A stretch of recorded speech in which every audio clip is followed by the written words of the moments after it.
Hi, I'm Marcos and welcome to Awakefulness. In our journey so far, we've explored the shadows on the wall in Plato's cave, the hidden drivers of our mind in the unconscious, and the bizarre, participatory nature of reality itself in our quantum map. Today, we are going to use all those ideas to tackle one of the most loaded, misunderstood, and powerful words in human history: magic.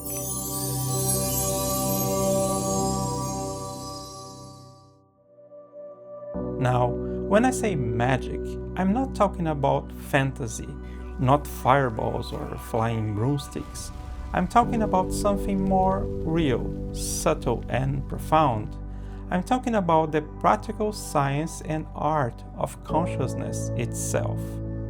For many, the word magic is an instant turn off, a relic of superstition. But for millennia, from ancient shamans to modern-day sorcery scientists, magic has been a name for a very specific and very natural phenomenon: the power of conscience to interact with and shape reality. It is a topic central to our theme of awakening, because it asks the ultimate question: are we just passive prisoners in the cave, watching the shadows? Or are we in some way helping to cast them?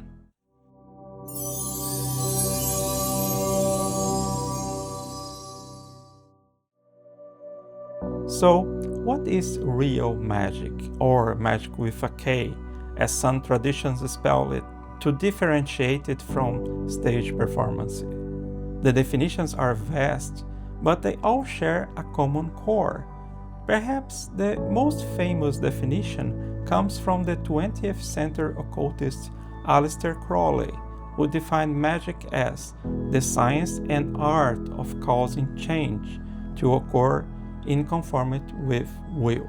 Another occultist, Dion, added a crucial layer to that. She defined it as the science and art of causing change in consciousness to occur in conformity with will. This is a key insight. To change the world, you must first change yourself. But the definition I find helpful for our journey of awakening is this one: magic is the practical science and art of causing change in oneself or in manifested reality in conformity with the will. It is a totally natural phenomenon which operates through influence of the internal state of consciousness on the possibilities of manifestation, often using means not yet understood by current science. The goal of magic is the very expansion of our potential and of life. Let's break that down. A totally natural phenomenon, not yet understood by current science. This framework doesn't ask you to believe in the supernatural. It asks you to consider that the reality is more complex than our current natural science can yet measure. Influence on the possibilities of manifestation. This connects directly to our quantum map episode. If reality at its base is a field of probabilities, that doesn't mean we instantly manifest everything we think. Instead, think of consciousness as applying a subtle nudge. It is a small influence on the initial conditions of that probability field. This is very similar to the chaos theory, where a tiny change, like a butterfly's wing, doesn't create the hurricane itself, but can be a factor that steers the weather system towards an outcome instead of another over time. But this small nudge, it isn't enough on its own. This is where action becomes essential. You must act in the physical world to help potentialize these small movements. Your actions are what create the pathways and opportunities for these new probabilities to gain momentum and stabilize. Magic, in this sense, is steering the current, but you still have to row the boat. So, magic, it isn't about passive one-to-one creation. It is about applying a small, consistent internal influence and backing it up with concrete external action. These two things work together, allowing tiny nudges to accumulate and guide reality down a different path, leading to significant divergent outcomes later on.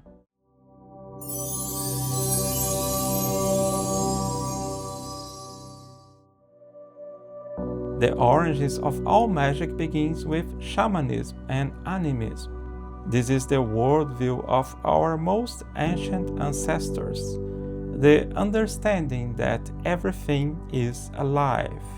Everything has a consciousness, a spirit, or an essence, what some call mana. The shaman was the specialist who learned to communicate with and navigate this spirit world to bring back knowledge, healing, and influence. Parallel to these, we have natural magic. This is the practice of working in an intimate connection with nature itself. It uses elements such as earth, water, fire, and air, incorporating plants, stones, and natural cycles in its rituals. It is a path that values simplicity, intuition, and seeing nature as its own source of power and divinity. As societies grew and developed agriculture, this animistic worldview evolved. The forces of nature and the psyche were personified into more complex forms, giving rise to the religious frameworks of paganism. This new worldview, with its rich pantheons of gods and goddesses, saw its deity as representing a fundamental force of nature, or a part of the human psyche. The magic practice within paganism then often involved rituals to honor, petition, or align with these powerful archetypes. Later, what we call ceremonial magic or high magic emerged. This was a more learned tradition, integrating Hermetic philosophy, astrology, Gnosticism, and Kabbalah. Its ultimate goal is the conscious union with the divinity and the full realization of true human potential. But it has a central method to achieve this, famously stated by the 19th century magician Eliphas Levi, that in order to unite with the divine, it's necessary first to change oneself. And today, we have modern revivals like chaos magic, which strip away all the complex dogma and focus on one core principle: belief itself is the tool. It is a pragmatic, personal, and experimental art. Across all these ages, the goal remains the same: to understand the connection between our inner and outer worlds, and to use that connection to grow and bring about change.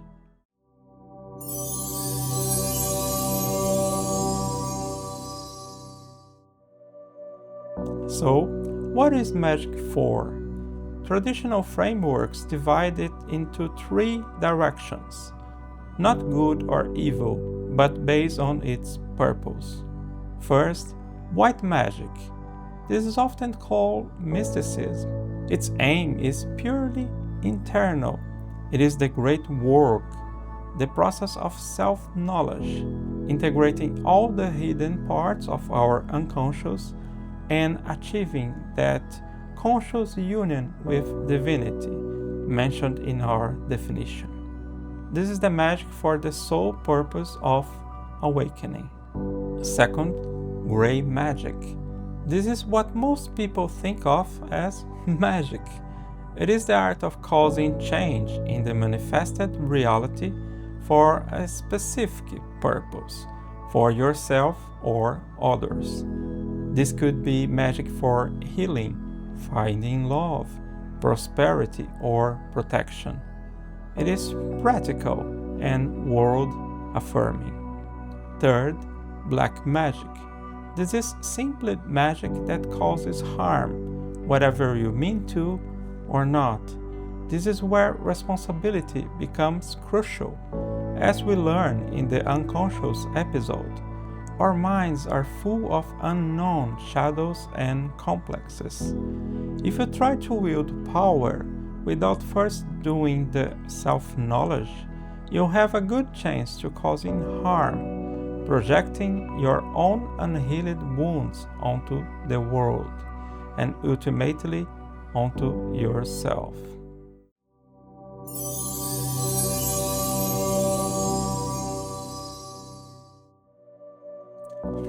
This is the most important question for an open-minded skeptic. How could this possibly work? There are two main models, and they aren't mutually exclusive. In the psychological model, magic is an advanced form of applied psychology. It works entirely inside your own head, but it does so profoundly that it changes your entire reality. Our conscious mind, or ego, is just the tip of the iceberg. The real power lies in the unconscious. But the unconscious doesn't speak in words. It speaks in symbols, myths, and emotions. Rituals, symbols, and sigils are the language of the unconscious. They are the tools to bypass the psychic censor, that part of your mind that says, "This is impossible." A ritual is, in essence, an act of programming your own unconscious mind.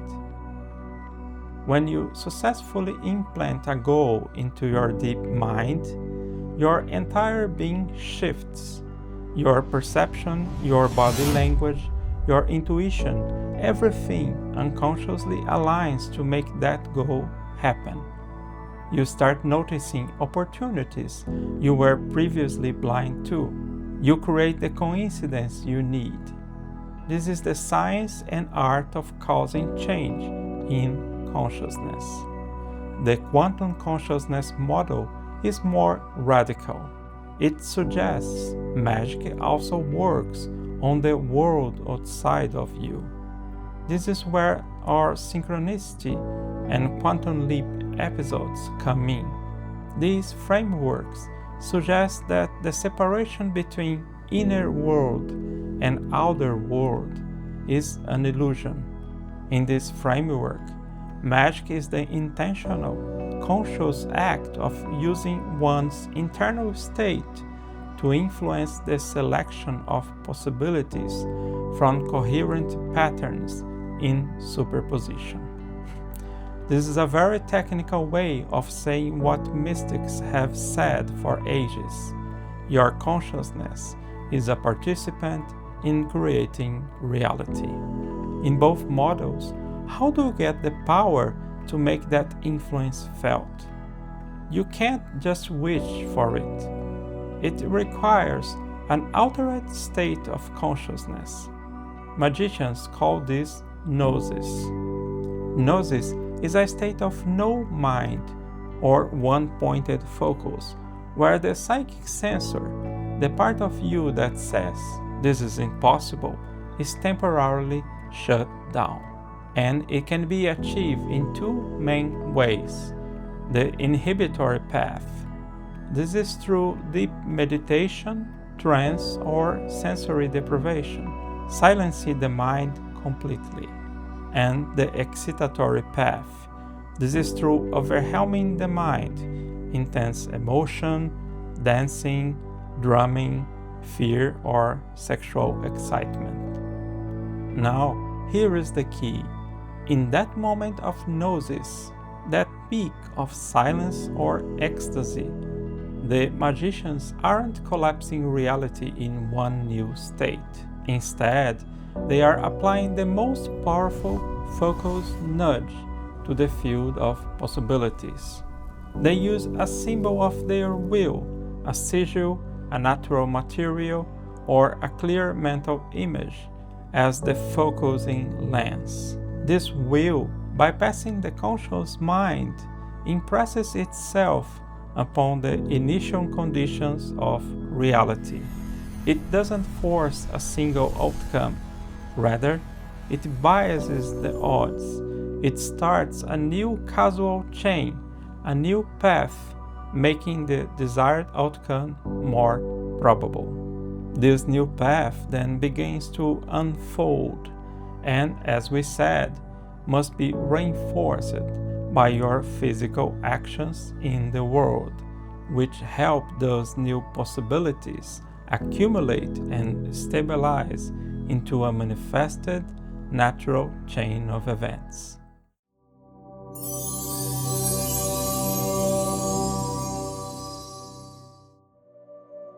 So, what is real magic? It's not a fantasy of supernatural power. It is a deep, natural and profound technology of our own awareness. The disciplined recognition that we are not separate from the world we observe. It is an incredible tool for awakefulness. It is the understanding that the greatest power you can ever have is not power over others, but mastery over yourself. The process of taking full responsibility for the reality you experience. The journey of moving from being a passive prisoner in Plato's cave to become a co-creator of the universe. Thank you for joining me on this journey into the mechanics of magic. What are your thoughts of this? Is magic just a name for psychology, or it is something more? Let me know in the comments below. In this channel, we produce our best content to help your awakening process. We discuss reality, psychology, physics, metaphysics, philosophy, spirituality, and magic, always in a way that can make sense to the rational but open minds. Explore the rest of our videos, as each one is a little piece of the jigsaw that can change your life. So remember to like, subscribe, activate the bell, and comment below. Thank you for watching and for your time. Be open, be good, and be responsible. See you soon in another video. Bye bye.